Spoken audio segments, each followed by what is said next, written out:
Isa nga sa mga tinitignang anggulo kung bakit hindi nakaligtas sa sunog ang isang dalagang may problema umano sa pag-iisip ay dahil posibleng nakakadena siya. Makailang beses na ring naiulat na ilang may problema sa pag-iisip ang kinadena na ng mismong kaanak nila. Bagay na ayon sa mga eksperto ay maaaring magpalala sa kanilang kondisyon.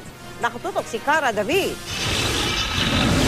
Kalunos-lunos ang kalagayan ng dalagang si Janet Sarmiento nang makita ang bangkay nito sa isang nasunog na tahanan sa Las Piñas. Isa sa tinitignang anggulo ng pulisya, posibleng nakakadena ang dalaga na may problema umano sa pag-iisip, kaya hindi ito nakalabas. Hindi ito ang unang beses na may biktima ng sunog na natagpo ang nakakadena. Noong nakaraang taon, kasamang natupok sa bahay na ito ang 7 taong gulang na si Angelo Malbas. May problema rin sa pag-iisip ang bata at ikinadena siya ng kanyang mga magulang.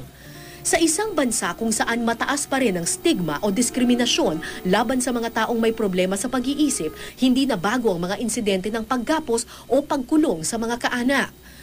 Yun lang ang problema namin kung bakit ayaw nilang dalhin dito sa amin. Yun nga siguro yung stigma nandyan pa na meron kang relative na may sakit, meron kang anak na may sakit sa isip, yung mga ganun. Kaya ayaw lang dalhin dito sa amin. Sa Haro, Iloilo, 5 taon nang kinakadena ng kanyang asawa ang isang 33 anyos na ginang.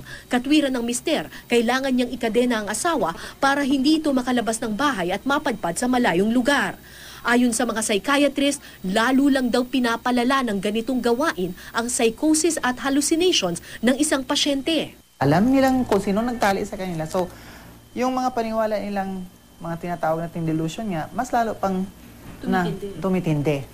Imbis na ikulong, sabi ng doktor, mas makakabuti kung kausapin at arugain ang pasyente para mapakalma ito. Importante rin na kumonsulta sa psychiatrist o makipag-ugnayan sa Philippine Psychiatric Association. May mga gamot kasi na pwedeng inumin para matulungan ang mga may problema sa pag-iisip. Ang anti-psychosis drug na ito halimbawa, 100 pesos per month lamang ang halaga ng kada injection. Noong 2007, gumawa ako ng dokumentaryo ukol sa mga taong ikinukulong ng kanilang mga kaanak dahil sa kanilang problema sa pag-iisip. Sa dokumentaryong Gapos, nakilala ko si Teng na halos buong buhay na nakakadena katabi ng mga alagang hayop. Bayulente at baliw ang bansag sa kanya.